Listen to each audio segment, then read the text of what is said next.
पढ़ाई से प्रतियोगिता तक मिशन शिक्षण संवाद की प्रस्तुति। जूनियर स्तर। बच्चों, आज हम पुष्यभूति वंश के बारे में जानेंगे।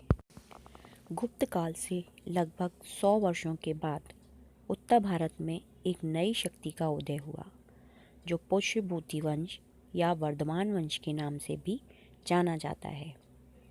इसके संस्थापक थे प्रभाकर वर्धन, जिनके 2 पुत्र थे। पहला पुत्र राज्यवर्धन और छोटा पुत्र हर्षवर्धन, और उनके एक पुत्री थी राज्यश्री। हर्षवर्धन काल 606 ईस्वी से 647 ईस्वी तक माना जाता है।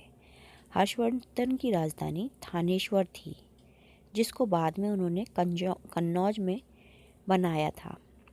हर्षवर्धन बहुत ही विद्वान व्यक्ति थे।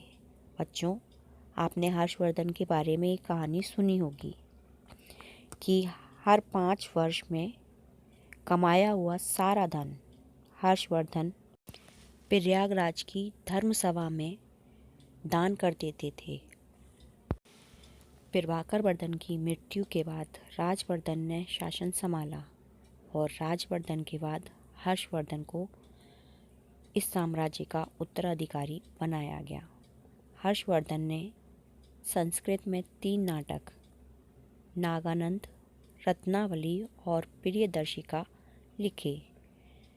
हर्षवर्धन के समय के सबसे प्रसिद्ध कवि बाणभट्ट थे, जिन्होंने हर्षवर्धन की जीवन पर हर्षचरित नामक पुस्तक लिखी।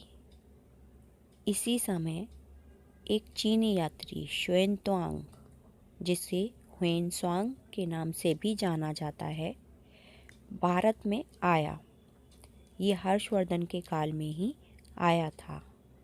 ह्वेनसांग 15 वर्षों तक भारत में रहा।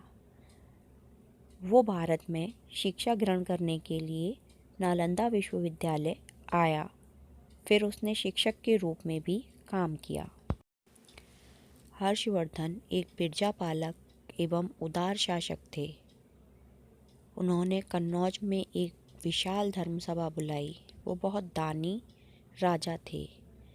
वो हर 5 साल में प्रयाग के मेले में दान किया करते थे। बच्चों, आज के लिए बस इतना ही। फिर मिलेंगे अगली वीडियो में। तब तक के लिए